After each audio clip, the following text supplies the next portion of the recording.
What a surprise. Major League Baseball proving to us once again that they just don't get it. Of the three major sports leagues, baseball by far has the most conservative audience. The NBA, of course, has the most liberal. That shouldn't surprise anyone. The NFL is a little bit more diverse, which is probably why the league makes some decisions that please the right and they make other decisions that please the left.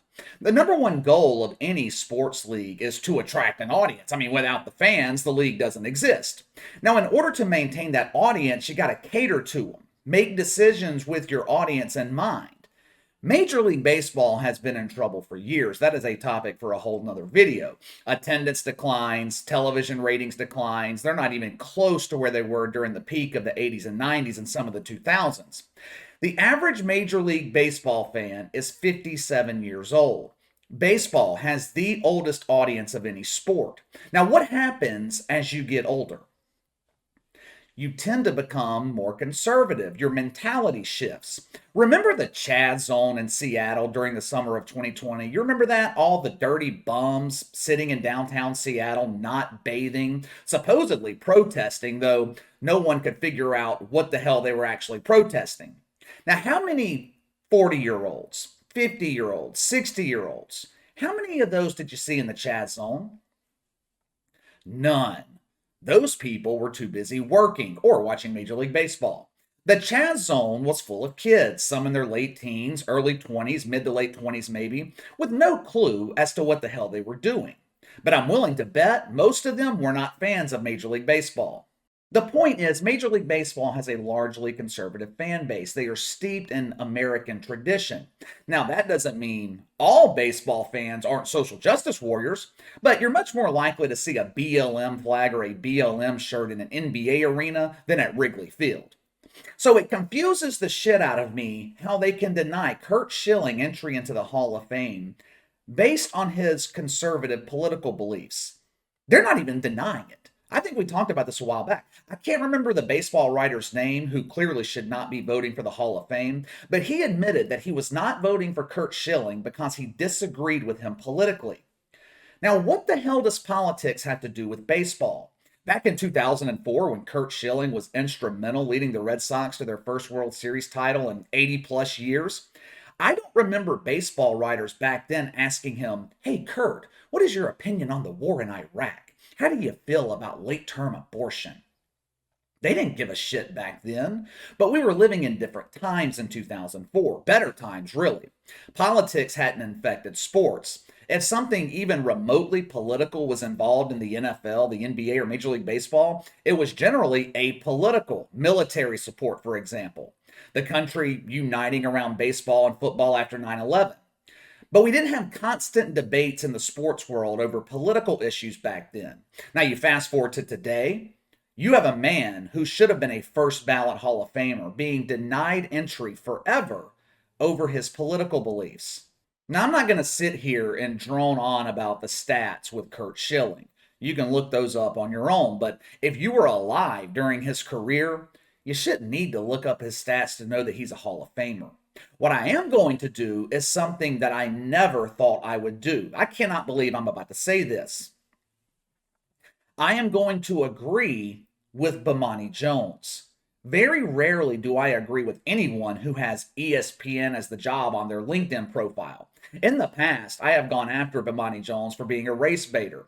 He co-hosts a podcast with Dominique Foxworth, a man who has tried his best to promote racial division to further his career to no avail. No one gives a shit about Dominique Foxworth.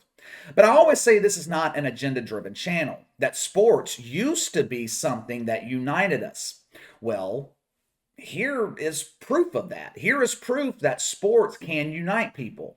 KC, the guy who shits on social justice warriors on a daily basis, is going to agree with a social justice warrior. A while back, I think it was a few years ago maybe, Curt Schilling accused Bomani Jones of being a racist. Now, I don't know for a fact if Bomani Jones actually hates white people. I'm actually willing to give him the benefit of the doubt. You look at a lot of the things that he says, though, and I can kind of understand why Curt Schilling would think that. But to the credit of Bomani Jones, he did not allow that to taint his view of Curt Schilling's baseball career. Unlike Major League Baseball writers, Bomani Jones was willing to put political differences aside and judge Curt Schilling's Hall of Fame status based solely on his on field career. Now, what a novel idea that is, judging a baseball player on baseball.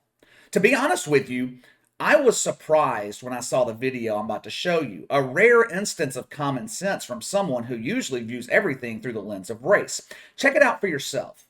Now, Curt Schilling says that I, personally, am a racist. Impersonally, I say Schilling is a Hall of Famer. What can I say? I've made peace with this reality. Sometimes bad people are good at stuff.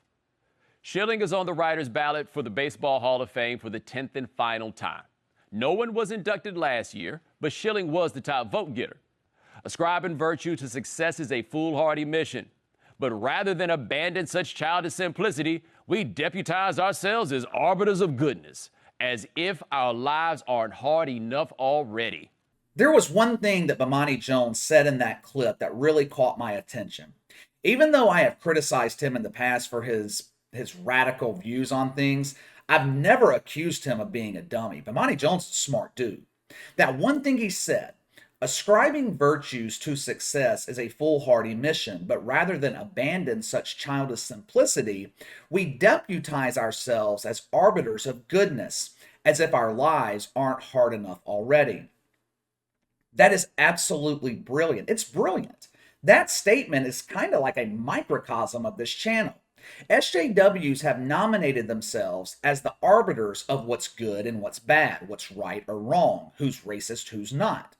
What happens if you don't comply with their agenda? What happens if you question the COVID crusade?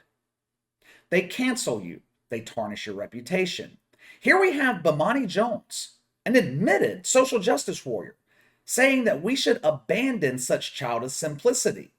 I couldn't have said it better myself. This right here is the reason political and social issues have no place in sports. It's one of the only things that we have where people from all backgrounds can come together and agree, be united. Major League Baseball should just go ahead and get rid of their Hall of Fame. Or if they're not going to do that, get some objective people to vote on it. Clearly, baseball writers cannot separate their personal political beliefs from the sport itself. Denying Curt Schilling is 100% political. Last year, he had around 70% of the votes. 75% is required for entry. This year, Curt Schilling garnered 58.6%. He dropped over 12 points. Now, what happened between last year and this year? He made inflammatory statements about the January 6th riots. We cannot allow him into our exclusive club. Now, that wasn't the only thing that happened last summer. Curt Schilling essentially told baseball writers to fuck off. He didn't want to get into their shitty Hall of Fame. David Ortiz, he was the only player to be inducted into the Hall of Fame this year, which is kind of strange when you think about it. Both Barry Bonds and Roger Clemens, they were once again denied entry too, just like Curt Schilling. Now, baseball writers with Bonds and Clemens, baseball writers claim it's because they use steroids, PEDs, but I think it's because both of them had bad relationships with the mainstream media throughout their careers. And who can blame them? Who can blame them? But let's go ahead and go with that logic, that they're not allowed in because of steroids. Guess who else was accused of using steroids early on in his career? David Ortiz. Well, we're going to give him a pass. He has been a great supporter of the Black Lives Matter movement, and he also criticizes Donald Trump. I have nothing against David Ortiz. I think he absolutely deserves to be inducted. But again, like I always say, it's the hypocrisy. This group of miserable shitheads, they penalize people they don't like or don't agree with politically. But as long as you comply with their agenda, as long as you get along with them, you're allowed into the club. Now, I'm with Curt Schilling. I don't want to be in Club Woke. But let me know what you guys think. Curt Schilling, Barry Bonds, Roger Clemens, denied entry into Cooperstown. One over strictly political reasons. The other two, I think, because they had bad relationships with the media throughout their career? Let me know what you think. Sound off in the comments below. Make sure to like and subscribe. Click the notification bell to receive all notifications from the channel. Best way to contact me is by email at btlkc84@gmail.com, KC_BTL84 on Twitter. I'll see you guys tomorrow.